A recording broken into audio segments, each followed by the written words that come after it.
Welcome back to The Health Hunt, a human, humble, and humorous exploration of how to level up your health.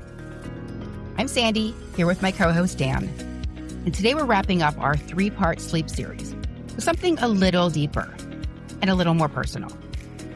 In this episode, it's all about the mind-body side of sleep, the worry, the pressure, and the spiral of, what if I can't fall asleep, that actually keeps you awake. We'll talk about how chronic insomnia becomes learned, why trying harder backfires, and what modern neuroscience and somatic psychology say about calming your system naturally. Now, before we get into this exciting episode, you know the drill, the disclaimer. The Health Hunt podcast is for informational and entertainment purposes only. We're not medical professionals, and nothing shared should be considered medical advice. Always consult your healthcare provider before making changes to your health. Okay, let's fall down this rabbit hole. Before we dive into sleep, I want to explain something that I mention a lot, and that is mind-body work.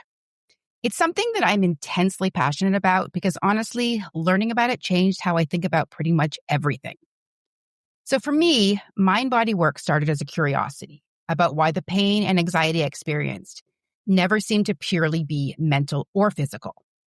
And when I learned about it, something just clicked and I saw things differently.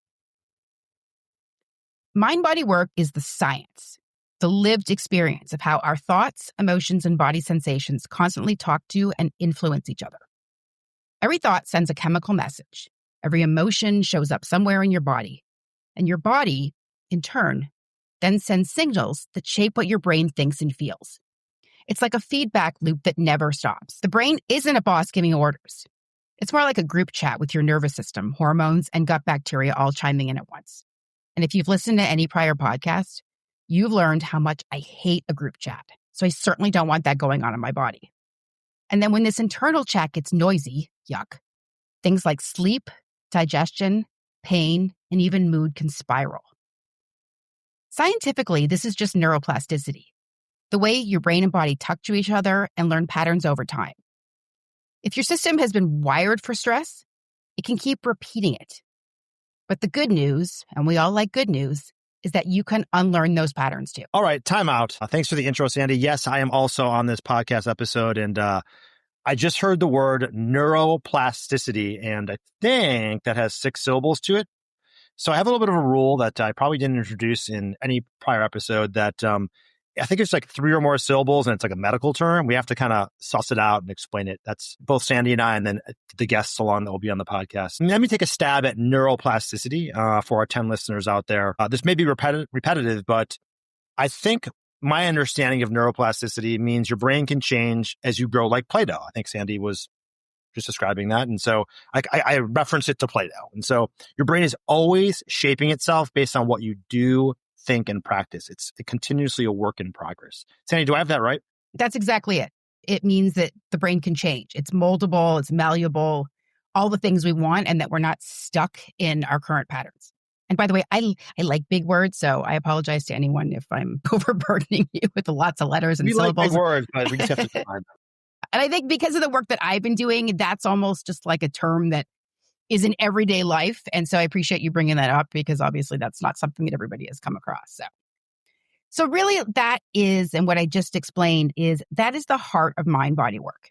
You can train your system towards safety and calm instead of threat and tension. And nowhere is that more obvious than sleep. So I'm just going to interject that this topic of mind and body in general and how it relates to sleep fascinates me, and it just makes too much sense. I feel like it's the deeper dive that most people don't take or don't even have time to take in general because old habits die hard.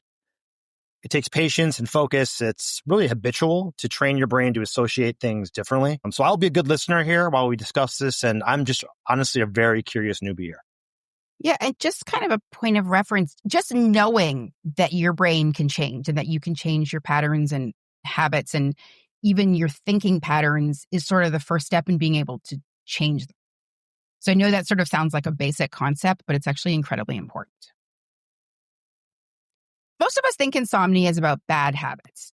You know, having trouble sleeping once in a while, say because you scrolled TikTok too long, had caffeine at 5 p.m., or your dog decided that at 2 a.m. it was time for a party. Some of the things that we talked about in the last episode, that is sleep disruption or poor sleep hygiene. And it's habit-based.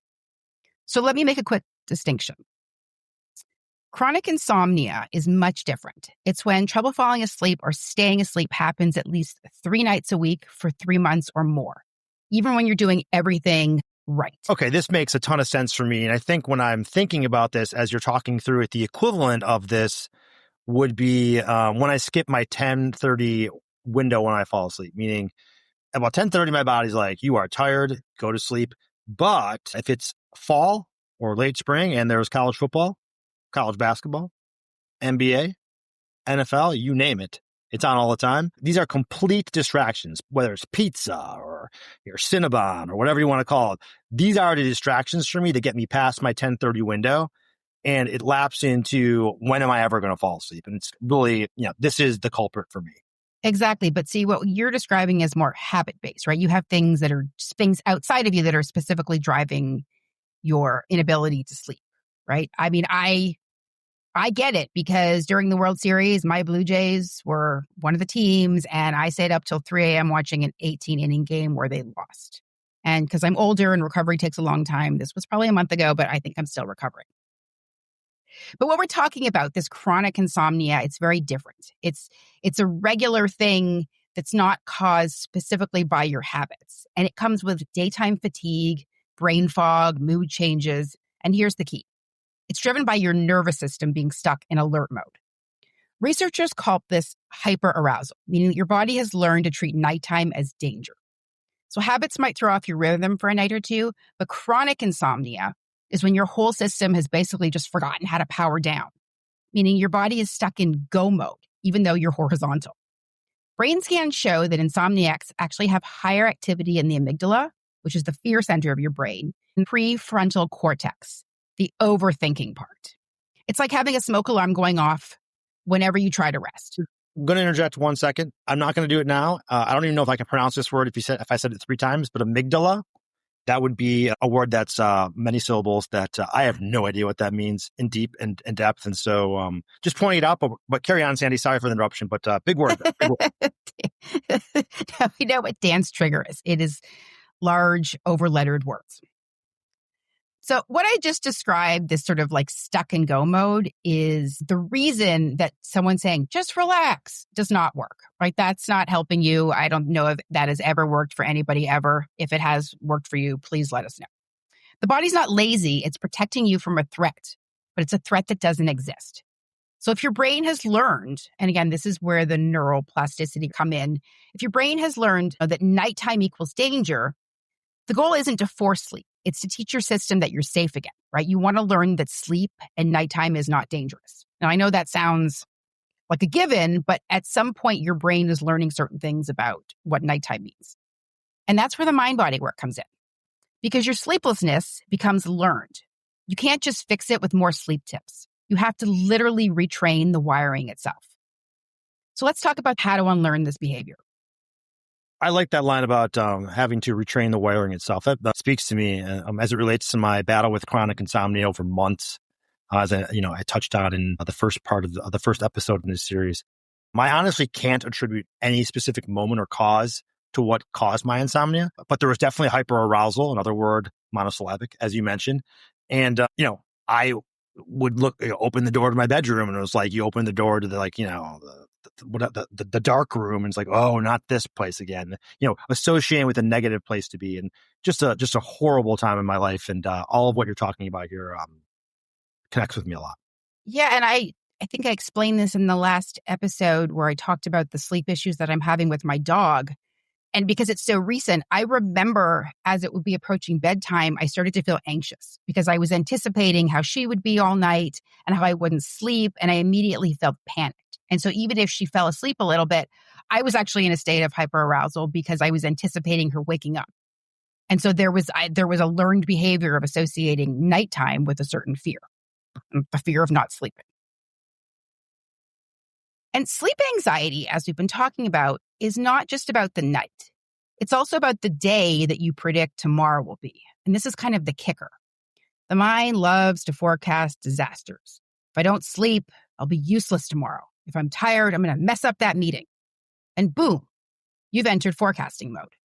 You start predicting future failure before it happens. The idea that I don't fall asleep, tomorrow will be awful, actually becomes a self-fulfilling prophecy. Anxiety wrecks your sleep, the fatigue wrecks your focus, and then you're anxious about the next night. Anxiety impairs sleep, impaired sleep impairs performance, which increases anxiety about future sleep. It's a mental loop, and it can be vicious and unrelenting. And I think if you followed along, you kind of saw what was happening there. You're on a hamster wheel and you cannot get out. Now, this is what psychologists call, and Dan, brace yourself for a big word, catastrophizing and forecasting error. And actually, this was a word that I heard in my mind-body work a long time ago, and you've probably heard me bring it up on the podcast because I really connected with it because it's such a, oh my God, word, and it really conveys how people are feeling. So when you're catastrophizing or you have this forecasting error, you're turning a possible negative into a worst-case scenario. And that's, again, you understand where catastrophizing comes from. Your body joins the party. Your heart rate goes up, cortisol's up, your muscles are tight, the brain is screaming, we're in danger! When really you're just in bed doing math on how many hours that you have left. And I love math, but I don't want to do it when I'm falling asleep. Even if the 4 hours you end up getting could have been enough, you have already told yourself that it's not. And you're going to feel those effects because of the confirmation bias. But the good news is that you do not have to live like this. And that's why we're doing this podcast, because it's important. The first step in being able to change is knowing that you can. The solution starts with taking a step back from the chaos, catching the story and reframing it. Even if I only get like 4 hours of sleep, I've handled worse. That single reframe lowers the threat chemistry. It's actually science. And more about this coming up soon. So keep listening. But feel free to take a nap if that's something you're able to do. We'll be here when you wake up. Sandy, really good. I think it was "We're in Danger." There was a big scream there. You got me. Did I wake you up? Yeah. I'm sorry. If you were sleeping, I'm sorry I woke you up. Yeah, I was going to say, if you are sleeping in this episode, that's amazing because we are very big on sleep. But with those two shouts, you're probably not anymore. So, but if you're taking a nap, great. If not, great. We won't be offended, but I doubt you are because I think we had a couple shouts there. So we woke some people. Sorry. And if you just woke up, welcome. All right. Well, here's where it gets ironic. Once sleep becomes the goal, it disappears. You can't do it anymore. It's like trying to make yourself sneeze. It doesn't work on command because sleep's not a task. It's a reflex.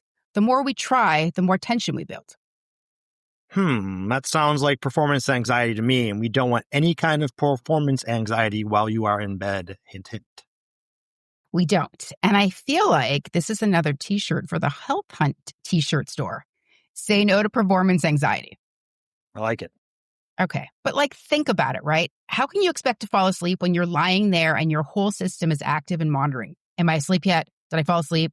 Am I asleep yet? How about now? Am I sleeping? It's like the whole, kid in the car, are we there yet? It doesn't help you get there any faster. And it certainly doesn't help you fall asleep because now your brain has gone crazy. The internal stopwatch keeps the sympathetic nervous system wide awake. We don't want that. I mentioned in a prior episode how therapists use paradoxical intention. Paradoxical, big word. Point that out. I'm using a big word. And at some point, or we can define it and have discussions about this word. But literally, you try to calmly stay awake. It removes the pressure. Your mind laughs. Tension drops. Suddenly your body goes, oh, cool, sleep time. Yeah. And for me, as someone who hates being told what to do and will literally do the opposite to prove a point, and then I will feel badly that I got in trouble. Yes, it's exhausting to be me. The reverse psychology makes perfect sense. It's the psychological version of tricking a toddler. You pretend you don't want them to sleep, and then 5 minutes later, they're snoring on the couch and you got to carry their dead weight upstairs. Sleep is a reflex. It's not a reward. When you stop forcing it, your parasympathetic system, the calm half of your nervous system, finally gets to say, hello, and clock in. Fear not, listeners. We're at the part of this podcast that is sponsored by good news. We all love that. Modern neuroscience shows chronic insomnia is a condition of a wiring pattern, a mind-body loop of hyperarousal, which we kind of alluded to before. Brain scans, and I think this is super interesting, reveal elevated activity in the amygdala, again, there's that word again, which is the fear center of the brain, and the prefrontal cortex, the problem solver, when the insomniacs are resting. So the body's horizontal, picture this. The brain is basically standing and shouting, what if? Oh my God, the world is ending. Like Chicken Little, the sky is falling. Over time, your brain thinks bedtime is a threat. This conditional arousal, like Pavlov's dog, but instead of salivating at the bell, your body tenses at the pillow. And because the neurons that fire together wire together, I'm sure a lot of you have heard that phrasing, the more nights you worry, the stronger the bed equals danger circuit becomes. Right? So if you keep walking the same path every day, you're actually going to forge, like if you go through the grass is going to dissipate and you're actually going to sort of keep digging into this deeper groove. And that's really what's happening with your wire. But the beautiful part about neuroplasticity, as we mentioned, you can rewire it back because it works both ways. The same way your brain learned bed equals danger, your brain can learn bed is safe. And that's going to help you fall asleep. So that's why the mind-body tools really matter. They create new sensory experiences of safety, every slow breath, every muscle relaxed, every non-panic night or even hour in bed is a rep towards the new wiring. It tells the brain, hey brain, we've got this. So I just explained how insomnia leads to fatigue and brain fog. Then comes the worry about how that'll ruin tomorrow. The worry pumps the cortisol, raises sympathetic tone, makes your body feel unsafe. So guess what happens at bedtime? Round 2, and then round 3, and then you're stuck in this no-sleep hamster wheel. And the antidote isn't to control the loop. It's to literally step out of it. And you can sort of visualize in your mind as I'm explaining it. It's basically learning to notice the behavior and the thoughts and take a mental step back. Mindfulness flips the script from control to curiosity. Instead of must fall asleep, it notices I'm awake. That's it. Hey, I'm awake. Not scary. And you can then focus on something other than I have to fall asleep. So the mindfulness-based approaches teach the opposite effort. Instead of forcing sleep, they say, notice what's here. Think about the sensations, the thoughts, the breath, without any sort of judgment. It's literally just noticing. And when you meet the moment without judgment, the nervous system hears we're safe. Again, this is the goal. Even sleeplessness becomes okay because you're no longer judging it as something horrible and catastrophic. If your brain is narrating the apocalypse, you can simply think, there's the thought that I won't sleep, right? Like you can notice, and I started doing this. This even carries through to things like anxiety. Once you start noticing your thoughts, you're literally taking a step back from them and you have the ability to not let them control you. So instead of, oh no, I'm not sleeping, that's called cognitive diffusion, seeing a thought as a thought, not a prophecy or a fact. And studies show that it lowers our favorite word, amygdala activity, and lets the prefrontal cortex chill. Oh, I got to tell you right now, I think amygdala is making its way to t-shirt status. I think so. And I am going to dive into amygdala after we record this. But this is fascinating to me. And I just want to, people are really busy and they're really habitual, as I mentioned. And this stuff is so intuitive and seems so obvious. But I can't imagine how hard it would be for someone to implement these things who's really busy and has low patience. This takes time and effort. It does. But like I said, even the fact of noticing that you're doing it can change everything because we feel like our thoughts control us, right? We believe them as real. The brain is chattering all day and we hear these things and we believe they're real. But when you realize that there's actually sort of a way to step outside of them, it's quite game-changing. And just as an aside, when I came to understand this, I go for walks, and I remember I had walked an entire block, and I realized that I hadn't seen one thing along the way, meaning that I was in my head listening to my internal chatter the entire time. And as soon as I was sort of cognizant of that, it allowed me to notice when it was happening. So it's the same thing with your sleep thoughts, right? When you're laying in bed, again, catastrophizing, because I love that word. When you start to notice it, it actually becomes more habitual that you notice it. And that's when you can talk yourself off the ledge. So think about this. I love the mantra, and this is just a calming thought. If I'm awake, I'm awake. I can rest even if I'm not sleeping. And so that takes the, oh my God, I'm not sleeping, I have work tomorrow, out of it. It's kind of like, meh, I'm not sleeping, who cares? It dismantles the performance anxiety, and we talked about we don't want that. And it's a form of radical acceptance of sleepless moments. So the simple acceptance diffuses the fight, right? The body it's like, oh, it's okay. It kind of relaxes. The body stops guarding against being awake and often drift off naturally once the pressure is gone. In addition, there's no tomorrow's going to suck prediction for your brain to cling to. So we just finished shedding a little bit of light on how to handle the mind part of this mind-body problem. But sometimes the mind is not the problem, or it's not the entire problem. So I wanted to share with you, and I want to talk about body-based resets. Because sometimes the mind's fine, but your muscles miss the memo, and the body is still in flight or fight, which can signal to your brain that it's not safe to sleep. So there's a real correlation between, there's the mind component, the body component, and they certainly affect one another. We can bring the body back online, and there's some simple but effective techniques that we can use that I really wanted to share with you because I've used a lot of these myself, and I find them very effective. The first one is called progressive muscle relaxation. So what happens is here, you tense and release each muscle group, noticing the difference. It lets your brain actually experience the contrast. It's kind of like if you're in the dark, you might not notice how dark it is until somebody turns on the light. It's almost like that with tension.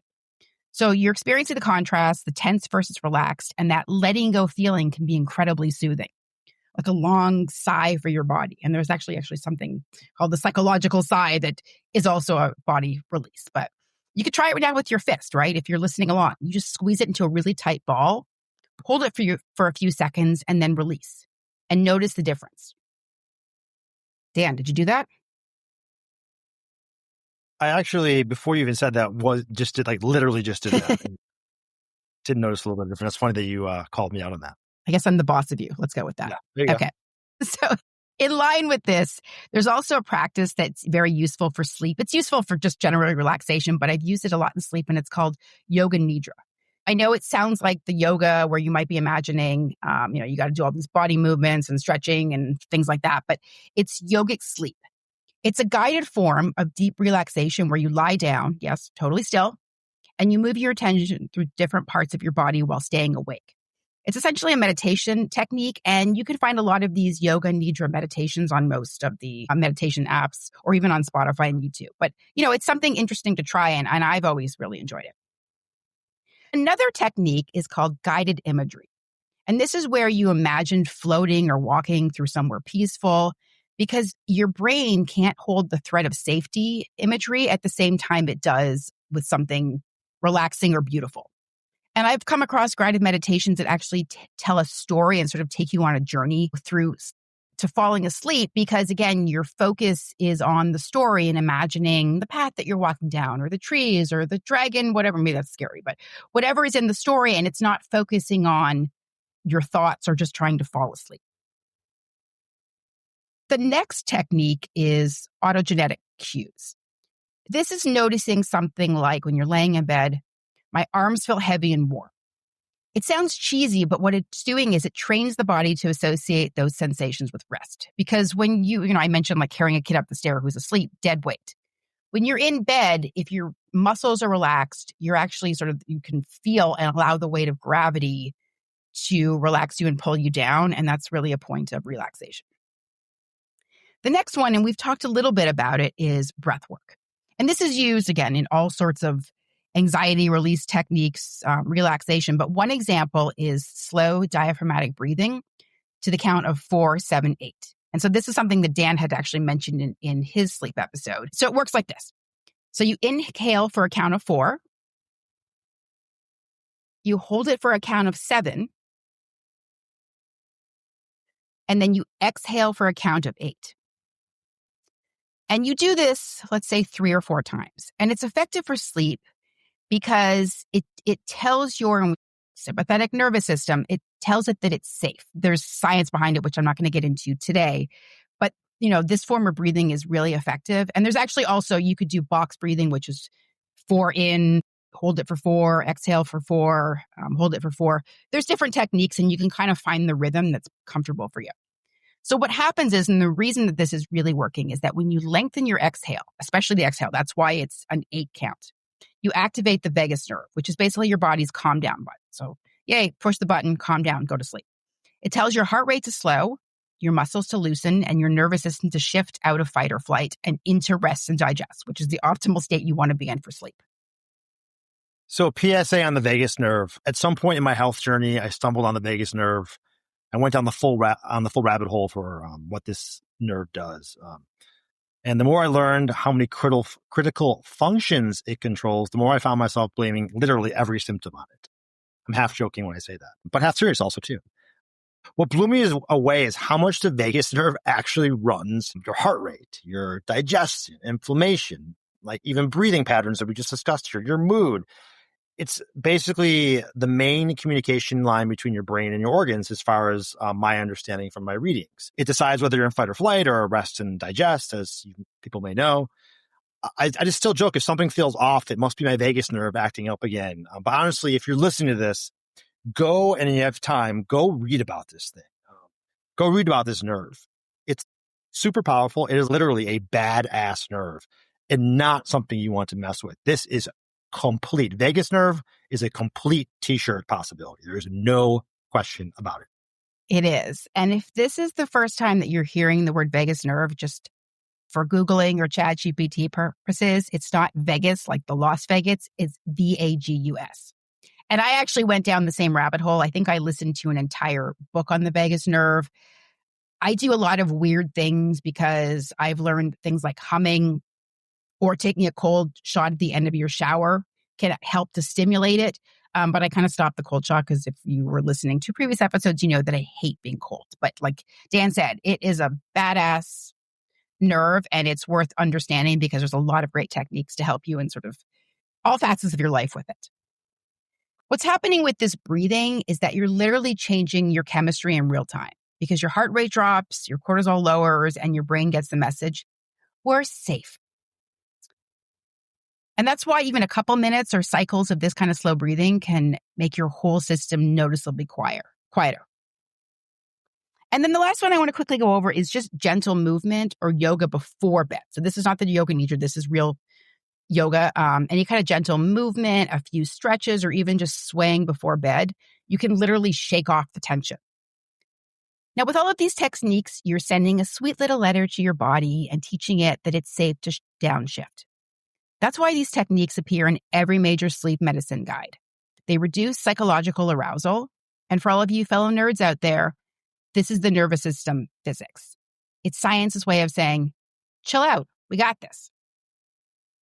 I was just thinking as you were talking about yoga before bed, my first thought was my downward dog and how bad it is. It's like the worst. My calves are so tight. And so to be doing that before bed, it would be like major hyperarousal. And so it was just funny just that my mind went there. Obviously, you were talking about gentle yoga, but it was just a very funny thought I had. But I do want to say one more thing about what Sandy was talking about in the 4-7-8 breathing. This stuff works. Like, I don't do much mind body, and I will be doing more from hearing all of what Sandy's talking about. But this is a really good place to enter into this space, into the breathing, because I literally do this and I feel better. I feel less nervous and I see a physical and noticeable result. And so I just wanted to bring it out to people who maybe aren't in mind and body and are, kind of this at the entry level as I am, is that breathing techniques are a really good place to start. Yeah, I mean, they can stop anxiety and the mental loop literally in its tracks. So I'm glad that you had that experience.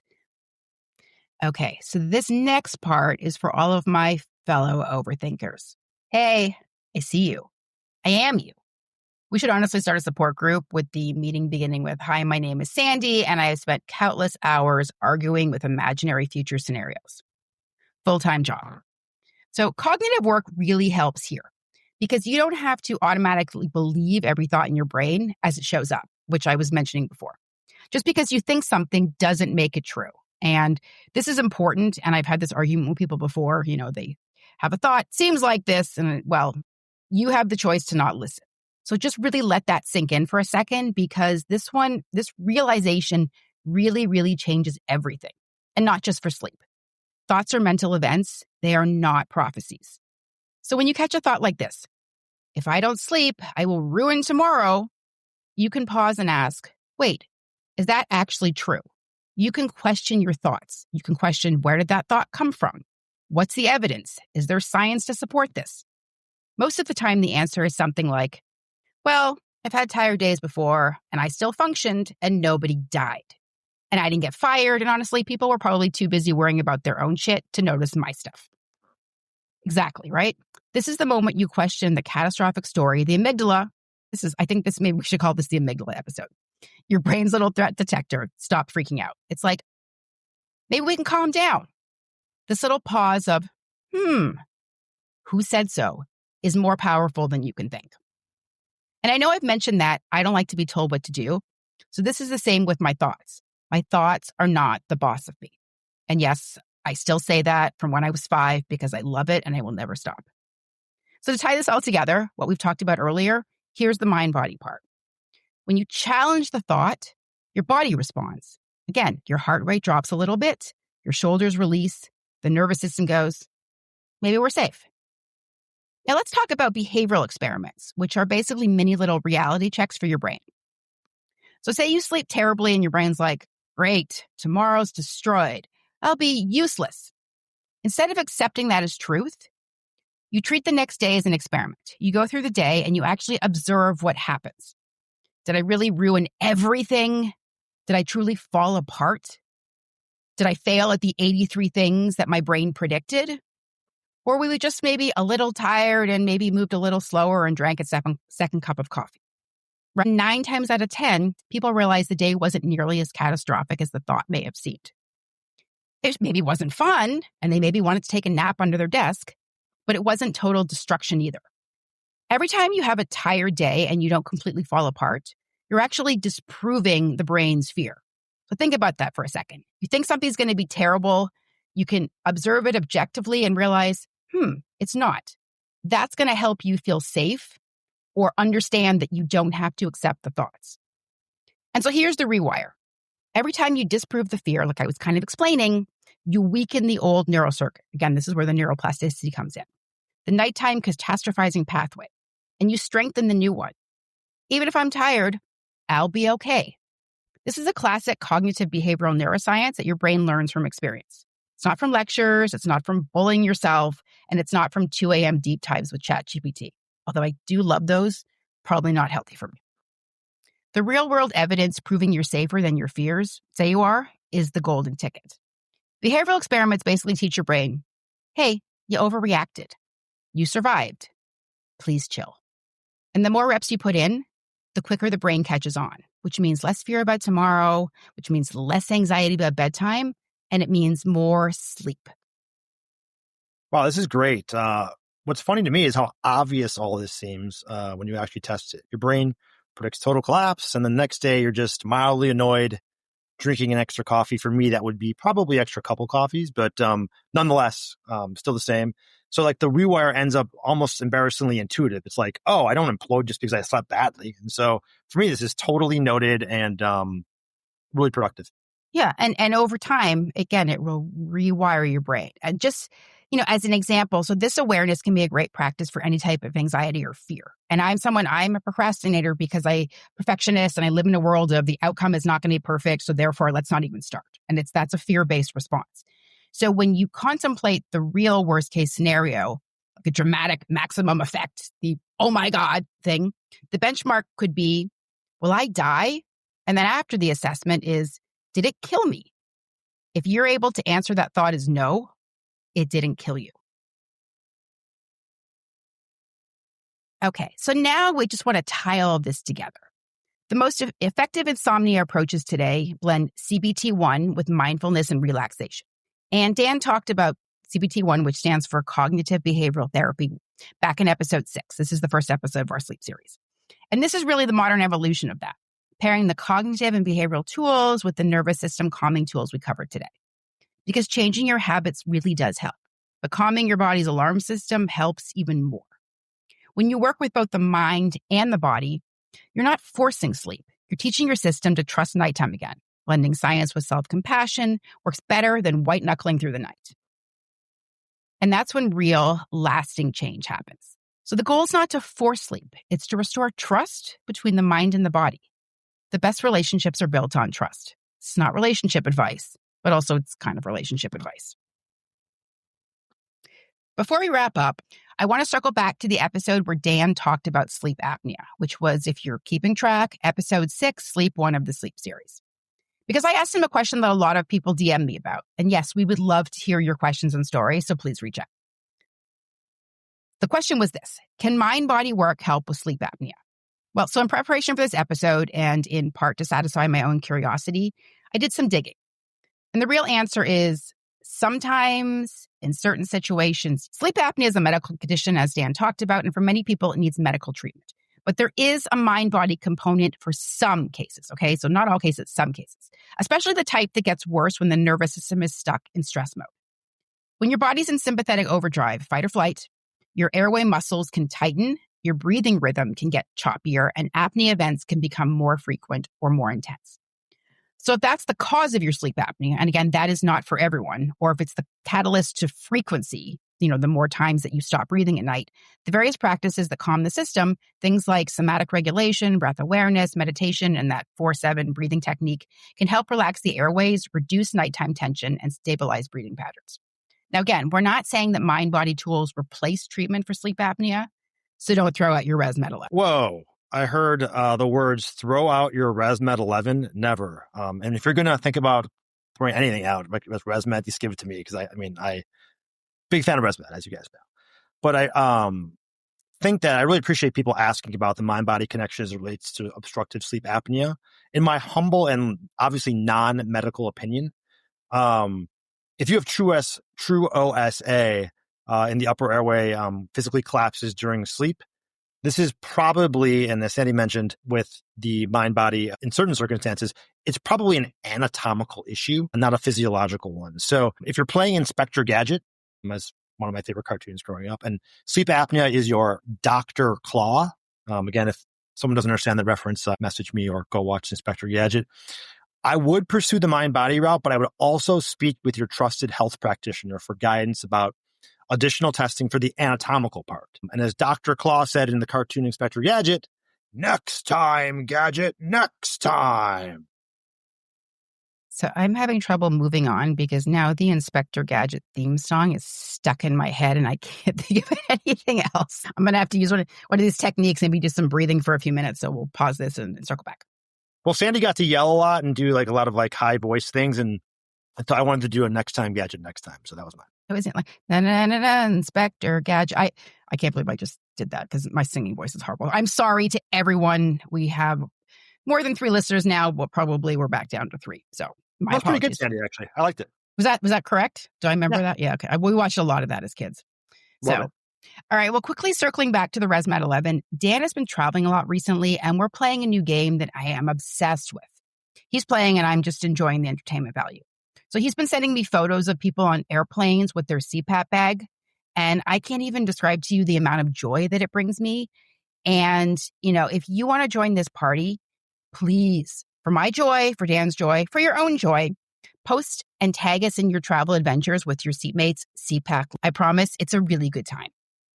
This is all in furtherance of the CPAP Airplane Club that I mentioned in the first episode of the series. My iPhone's camera roll right now, if I look at it, is peppered with like first picture of a chicken parm. I love family style chicken parm Italian.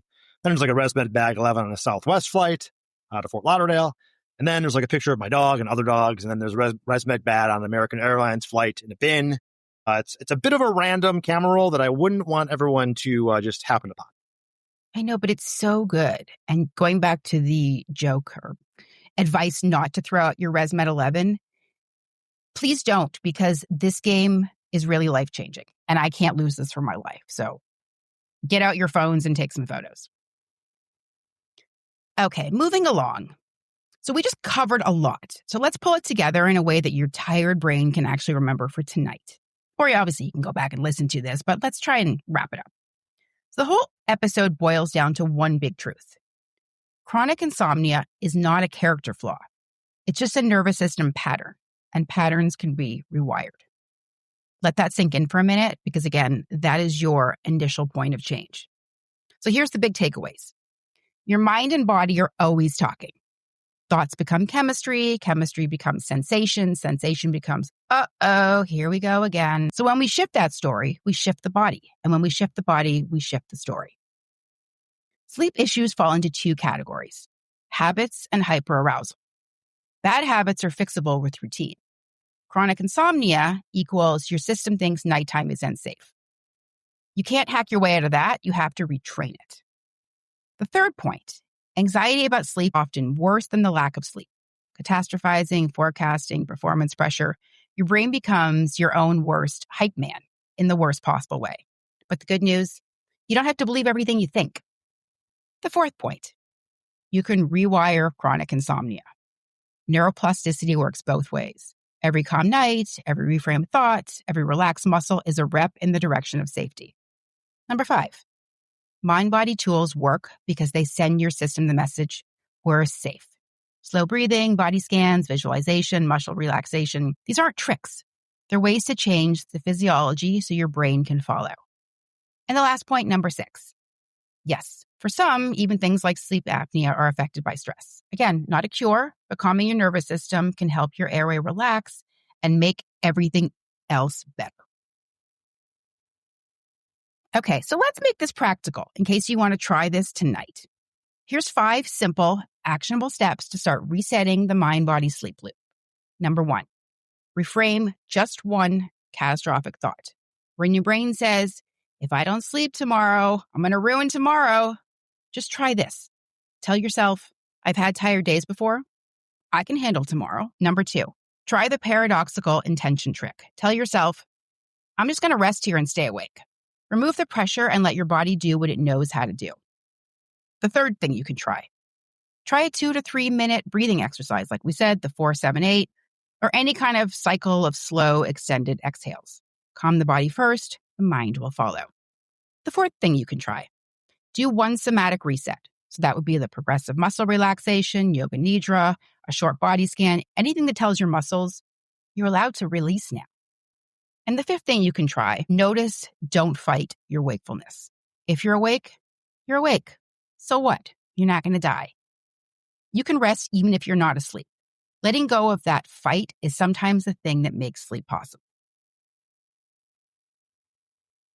If you find yourself awake tonight thinking you're the only one stuck in the no sleep Olympics gold medal race, you're absolutely not. Half of the world is up at 3 a.m. with intrusive thoughts. The other half is in a full conversation with ChatGPT about symptoms. So let me be your voice of reason and tell you, nothing is wrong with you. You're not broken. You're not bad at sleep. Your brain learned a pattern, and it absolutely can learn a new one. So I've got a big dude bomb here to launch. I just want to say, like, this has been an extremely informational episode for me, but you are, to our audience, maybe it's 10, maybe it's 13, whatever. You are so not alone. People aren't sleeping well. That's not breaking news. But like Sandy said, a lot of this is fixable or at least addressable. Go on your own health hunt. Dig into the things she mentioned and become your own health advocate. And if OSA, obstructive sleep apnea, is on your radar, don't just ignore it like millions of people do. Find a good practitioner, get evaluated, and actually optimize your sleep. Our favorite part of this podcast is to remind you that you're so not alone. If anything, we're right here with you, and we're rewiring our brains together. If this episode helped you see your nights a little differently, share it with someone who's tired of being tired. You can find us on Instagram at thehealthhunt_podcast or email us anytime at info@thehealthhunt.com. We really love hearing from you. And if you're fine-tuning your nightly routine, check out our Health Hunt premium supplement store, practitioner-grade options we trust, and the link will be in the show notes. Shout out to magnesium. Until next time, may you feel a little bit more peace in your mind, a little more trust in your body. See you next time. See ya.